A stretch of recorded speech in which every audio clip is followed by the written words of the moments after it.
Welcome back to another episode of Dave Does Math from Home. This is part 2 of our video on areas between curves in section 6.2. Our first video did my favorite example and a lot of theory and ideas. In this example, we're just going to do some more examples. In this video, we're going to do some more examples so that I can expose you to all the tricky stuff you're going to encounter in this section. So let's start out with y equals x squared. We'll do this one again. And y equals 18 minus x squared. I want the area between them.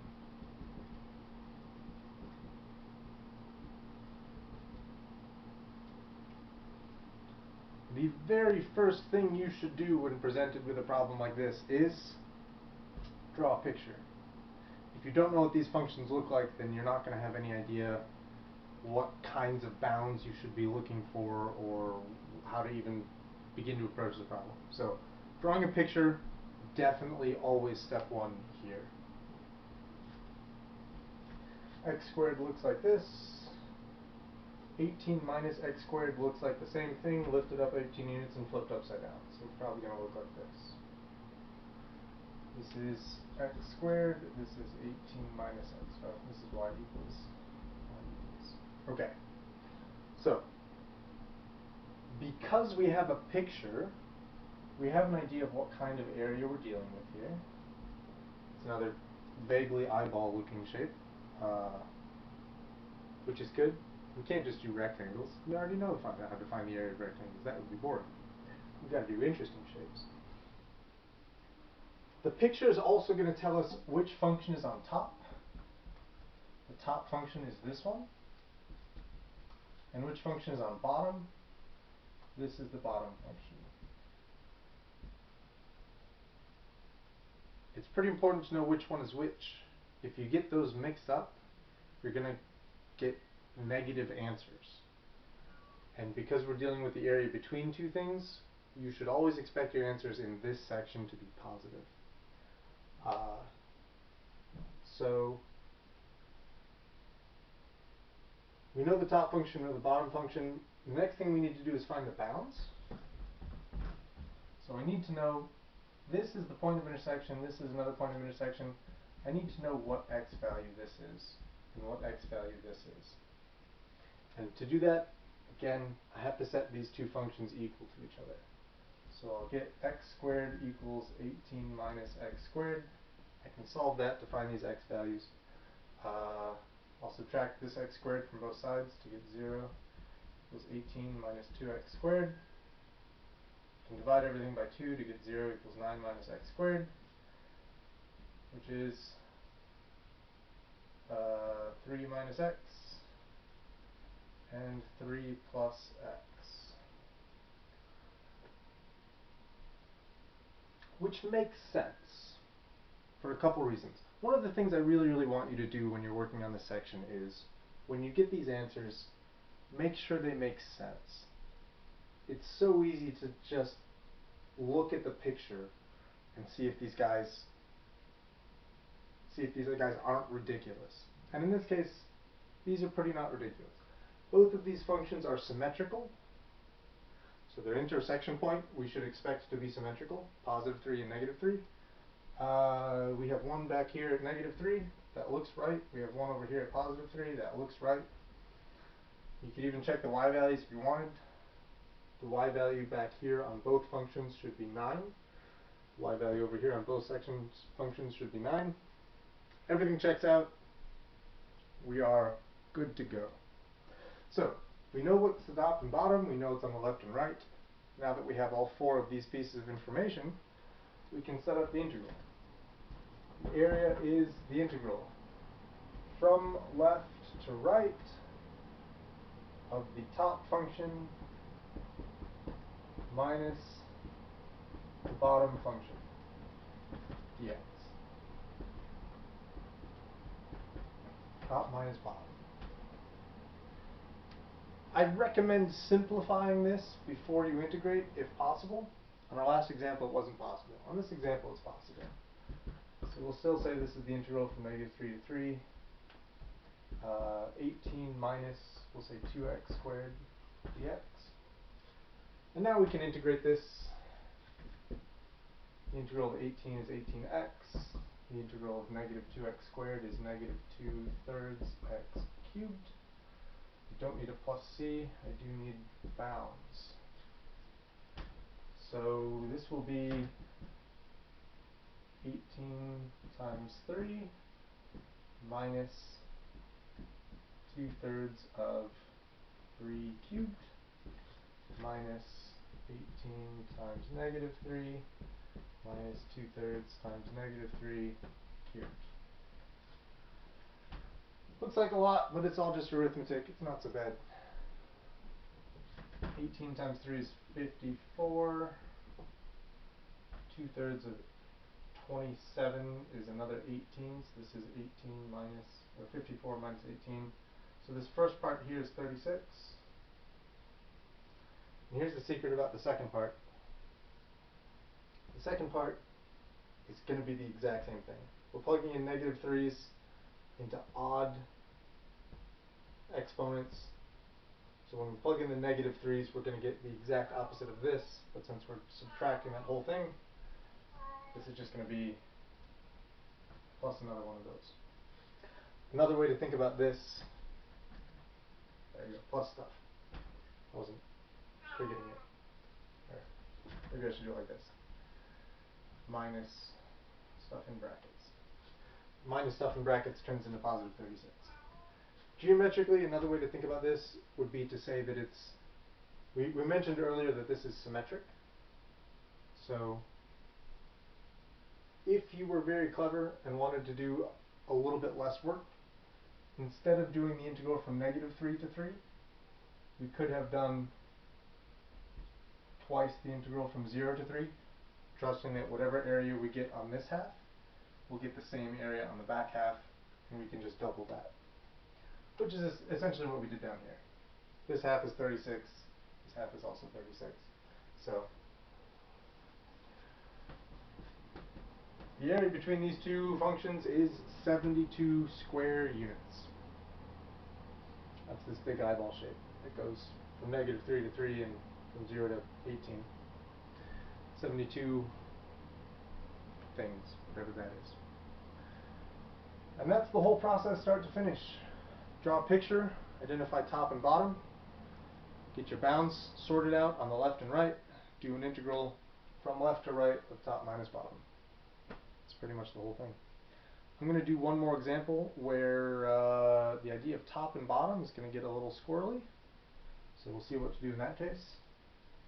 And then there's one more example after that where things get even weirder.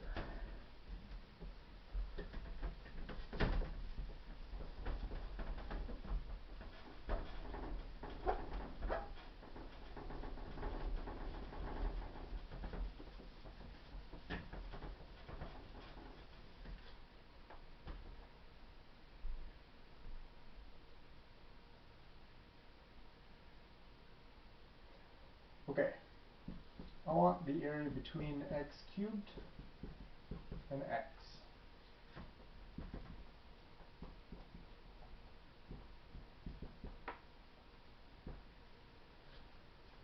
Again, always, first step is draw a picture. X cubed does this. X does this. I should label these better.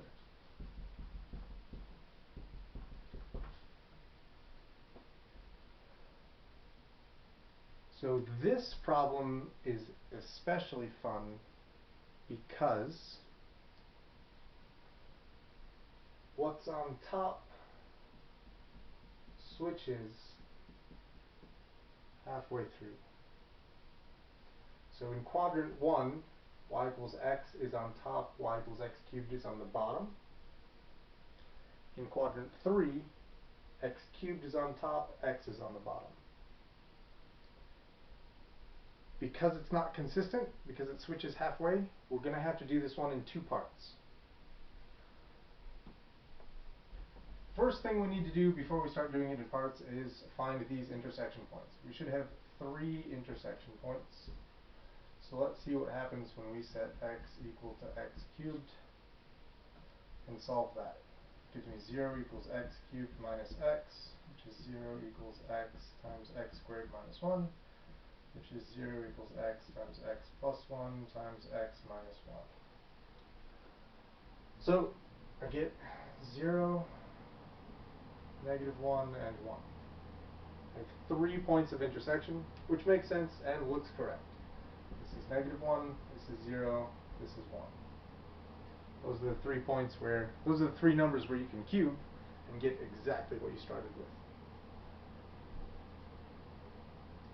So, to actually get the area here, we're going to have to do 2 separate integrals.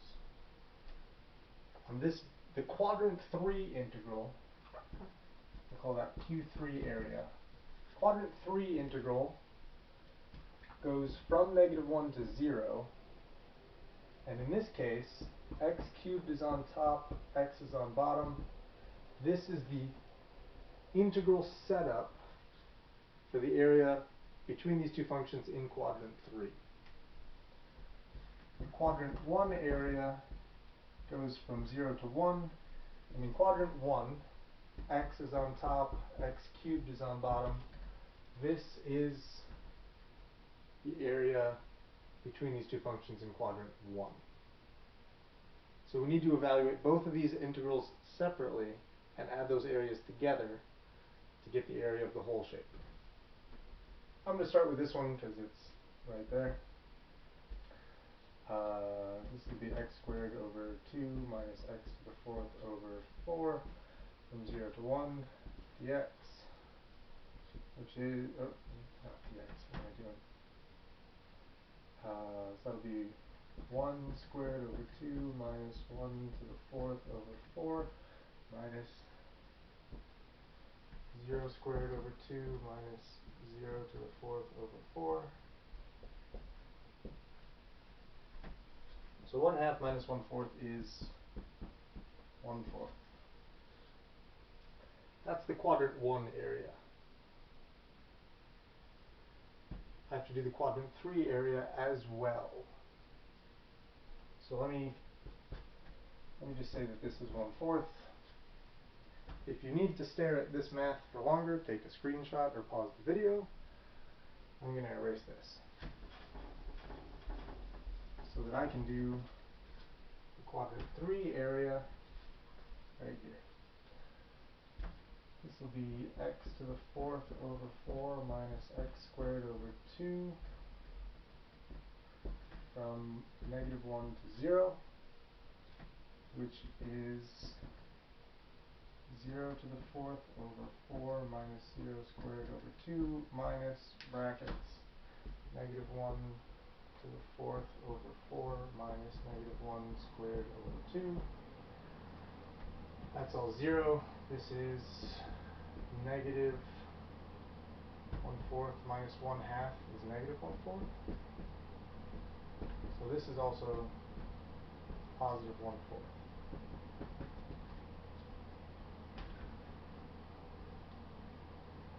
Hopefully this positive 1/4 here does not surprise you after this 1/4 here. I did talk a lot about symmetry in the last problem we just did, and this is another problem where you could use symmetry to make this problem much easier.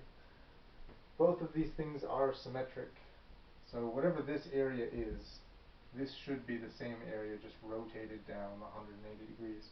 So if you're doing this problem, it is possible to just find, because of symmetry, it's possible to just find one of these answers and then double it.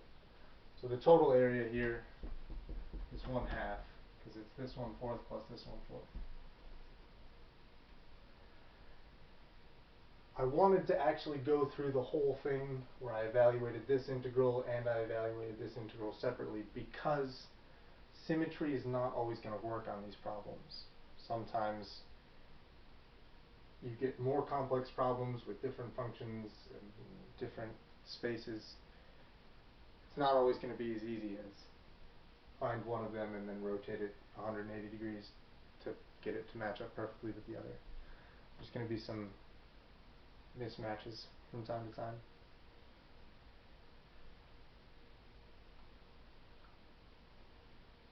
But when you get into those mismatch situations, the process is still the same. Just make separate integrals for the different regions of the function where one thing is on top of another, and evaluate those integrals separately, add them together, get yourself an answer. There's one more thing I want to talk about, and it is arguably the most interesting part of this section. So definitely stay tuned for video number 3. It's going to be a really good one, and it's going to set us up for the next couple sections worth of material. Do not start any 6.3 or 6.4 material until after you've seen the third part of the 6.2 video.